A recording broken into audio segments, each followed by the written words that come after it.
What's going on, NBA fanatics? This is your friendly neighborhood Memphis Grizzly home of Memphis X, and I talk hoops. Today, I am talking about the gang who couldn't shoot straight. That is the preseason Memphis Grizzlies and what it means for the regular season. But first, every hero needs their theme music.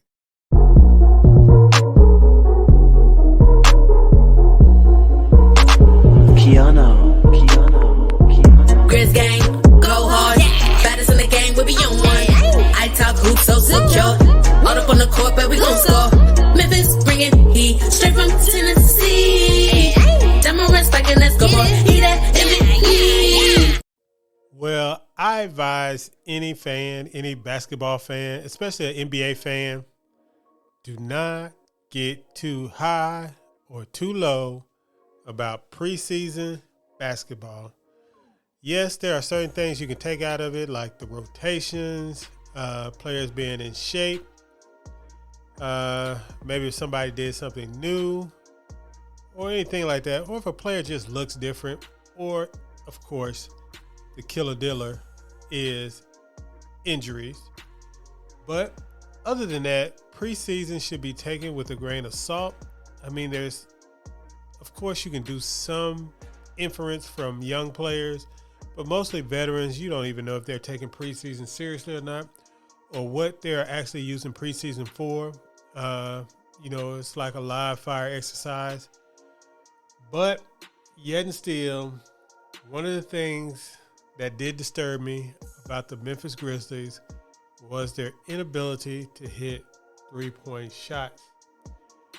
And we're just going to go down the line of three-point percentages for the Grizzlies and what they look like in the preseason.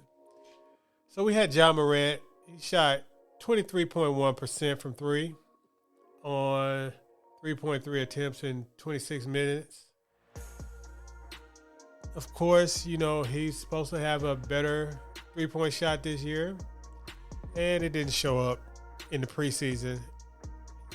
So, we'll talk about that later. Desmond Bane, 24% on 6.3 attempts in 26 minutes. Now, I'll tell you this. Bane had a couple bad shooting games. Like I said, this is a small sample size theater, but the 6.3 attempts is kind of juicy. I'll tell you, I really like that. I hope to see him a lot more aggressive. For references, he shot about that rate. He shot about 6.88 three-pointers, 6.9 three-pointers in 30 minutes. So I would like to see him get that rate even a little bit higher. I need Bane to be about at 8, 9, maybe even 10 three-pointers per game. Buddy Hill type three-point shooting as far as volume goes. Kenny Lofton shot 50% from three, but of course he's an alien. Santi Aldama shot 40% for three. Good preseason for him. Dylan Brooks shot 27%, and it didn't look real good at all. Zaire Williams shot 42%. And of course, he didn't play the last two games, so hopefully that wrist doesn't mess that flick up. Brandon Clark didn't take many. I think he took two, missed them both.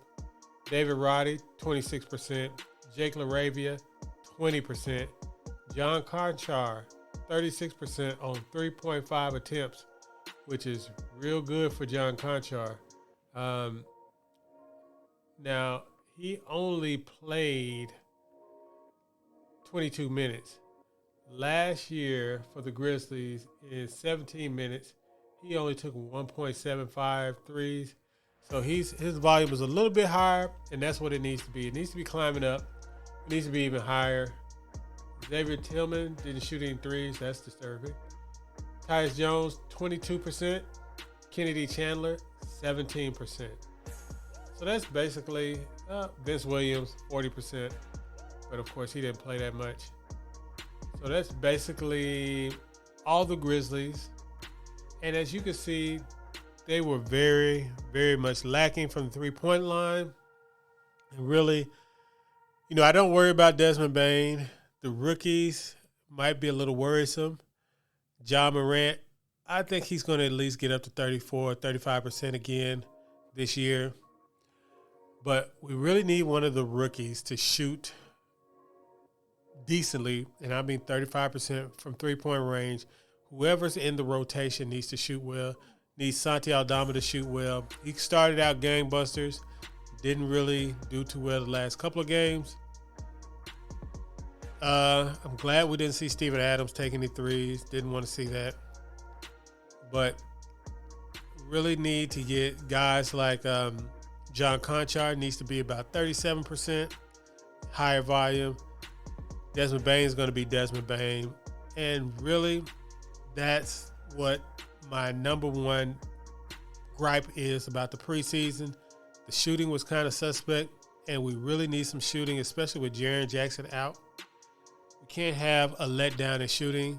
That is the reason why we got rid of Kyle Anderson and DeAnthony Melton, supposedly, to bring more shooting. So we need the rookies to really shoot. And I heard Drew Hill and Chris Harrington's podcast, and they were saying how wonderful Jake LaRavia shoots during practices and warm-ups. But I need to see a big Jake LaRavia game and during the first week if he's going to be getting in the rotation. I think it's going to be a rotation between him and David Roddy. But we're going to talk about the rotation tomorrow. Right now, we need to see three-point shooting. That is my biggest concern going into the season.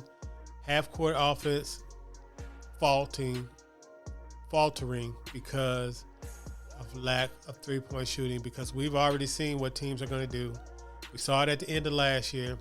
Teams are going to be so terrified of Ja Morant that they are going to play zone, and they are going to keep their guys in the box and basically dare Ja Morant to go into the paint. So we'll see. Hopefully we can get better.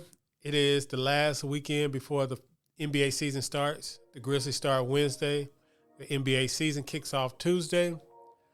Jordan Poole just signed for 4 years, $140 million. Wow. Makes that Jaren contract chef kiss. Beautiful contract. Jordan Poole's going to be making more than Jaren Jackson, and that's going to be comical in the coming couple of years. But I don't know what the Warriors are going to do, if they're going to keep Wiggins or Draymond. We're going to see. It's going to be a big deal. That is a big deal for a championship team. So, like I said, enjoy your weekend. I'm going to enjoy mine. Subscribe to my channel if you haven't already, if you're just listening. And hit that bell for notification and like this video. Peace.